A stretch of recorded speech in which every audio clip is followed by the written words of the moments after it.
Bismillahirrahmanirrahim. Assalamualaikum warahmatullahi wabarakatuh. Ketemu lagi dengan Cak Sugeng. Apa kabar? Semoga kita selalu dalam sehat walafiat dan dalam lindungan Allah Subhanahu wa taala. Baik, kali ini kita akan membahas analisa gaya-gaya mekanisme pada permesinan. Yang pertama yaitu analisa gaya-gaya pada mekanisme engkol peluncur. Nah, mekanisme engkol peluncur adalah mekanisme yang paling sederhana dan banyak dipakai. Nah, di sini ada mekanisme engkol peluncur di mana pada peluncurnya bekerja gaya P. Data diketahui, jarak O2A dan seterusnya seperti biasa. Nah, di sini diminta berapa torsi yang harus diberikan pada link 2 agar sistem setimbang. Nah, mungkin perlu diberi pemahaman bahwa gaya P ini sebetulnya adalah kalau mekanisme ini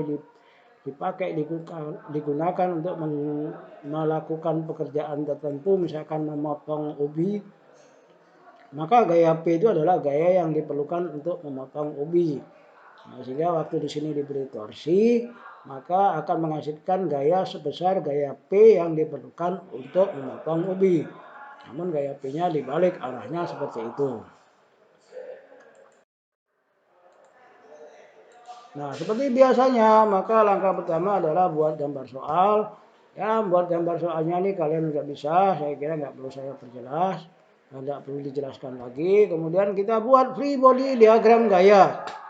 Ya, ini sangat penting pada setiap link harus gaya-gaya yang bekerja apa. Ingat, pada mekanisme setimbang berarti setiap link juga setimbang. Kita mulai dari link 3. Karena di link 3 itu hanya ada dua gaya, ya, dua gaya, maka kedua gaya tidak sejajar, setimbang, gaya syaratnya harus segaris, besarnya sama, berlawanan arah. Sehingga F23 dan F43. Jadi F23 adalah gaya dari link 2 pada link 3. F43 gaya yang diberikan link 4 kepada link 3. Maka di sini arahnya harus segaris, yaitu sejajar AB atau segaris dengan AB. Nah, kemudian reaksi daripada gaya F43 kita tinjau pada link 4. Maka samping di link 4 itu ada gaya P, ada F14 gaya bidang terhadap link pada peluncur, ya, yang arahnya tegak lurus bidang kontak karena gesekan diabaikan.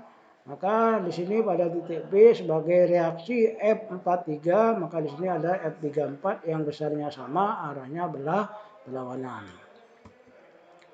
Kemudian pada link 2 juga terjadi aksi reaksi di titik A, sehingga kalau di sini ada F23 maka F32 diberikan pada link 2, yaitu gaya dari link 3 pada link 2 sebagai reaksi F23 besarnya sama, arahnya berlawanan, sehingga F32 arahnya sejajar AB.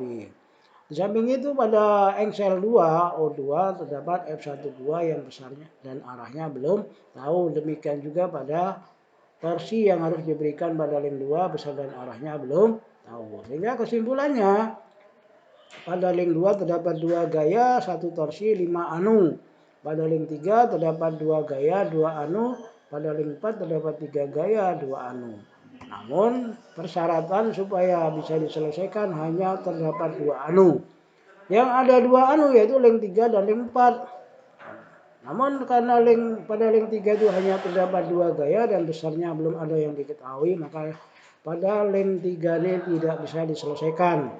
Jadi yang bisa diselesaikan adalah gaya-gaya pada link 4, yaitu terdapat 3 gaya, 2 anu. Nah, berarti kita sekarang berikutnya adalah mencari gaya-gaya pada link 4, yaitu mencari F34 dan F14 pada link 4. Maka dari sigma gaya sama dengan 0 sebagai syarat setimbang, maka di sini didapat 2 anu. Nah, karena hanya ada 2 anu, maka kita bisa gambarkan gaya-gayanya, yaitu mulai dari menentukan skalanya berapa sehingga gaya P harus dibuat gambar. Nah, di sini skalanya 1 cm 20 Newton, gaya P-nya adalah 100, juga digambar 5 cm.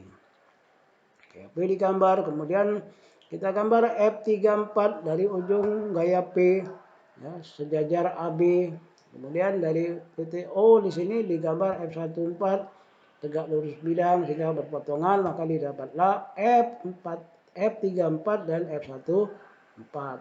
Ya. F34 arahnya ke kanan, F14 arahnya ke kiri. Dari poligon didapatlah F34 dan F14, F34 ke kanan dan F14 ke atas. Sini kita gambarkan.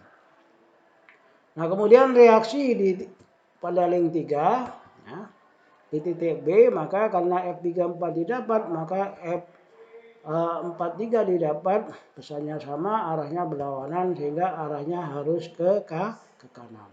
Nah, dengan didapatnya F43, maka kita bisa mencari F23 dari sigma gaya sama dengan 0, ya, di titik A ini, maka F23 sama dengan minus F43, artinya besarnya sama, tapi arahnya berlawanan, yaitu ke kanan. Selanjutnya pada link 2 kita bisa dapatkan reaksi di titik A dari F23, maka didapatlah F32 yang arahnya berlawanan, besarnya sama, maka arahnya harus ke kiri, berarti sejajar dengan AB, ya.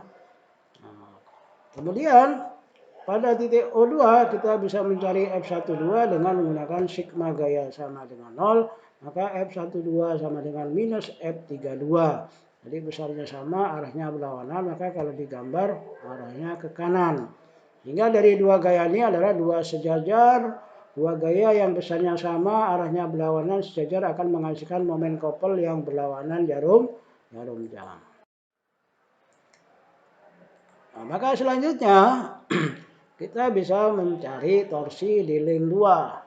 Ya, dengan sudah didapatnya F32 dan F12, maka dari sigma momen sama dengan 0, T sama plus F32 kali H sama dengan 0, sehingga T sama dengan min F32 kali H. Besarnya sama, arahnya berlawanan. Nah, bagaimana dengan H diukur dari gambar soal? Ya, dari diukur dapatnya 1,8, tapi ingat H ini, gambar ini dibuat skalanya 1:5, ya, sehingga harga H ini juga terskala. Maka harga H yang sebenarnya harus dikalikan dengan 5. Maka didapatlah H yang sebenarnya 9 cm atau dijadikan meter 0,09 meter. Nah, harga H yang 0,09 inilah yang digunakan untuk mencari harga torsi 2. Jika didapatlah torsinya 9,36 Nm. Kemana arahnya? Arahnya melawan momen couple yang dihasilkan oleh F32 dan F12. Yaitu harus searah jarum jam. Baik, terima kasih atas perhatiannya. Semoga bisa dipahami, tetap semangat dan jaga kesehatan. Salam sehat dari Cak Sugeng. Wassalamualaikum warahmatullahi wabarakatuh.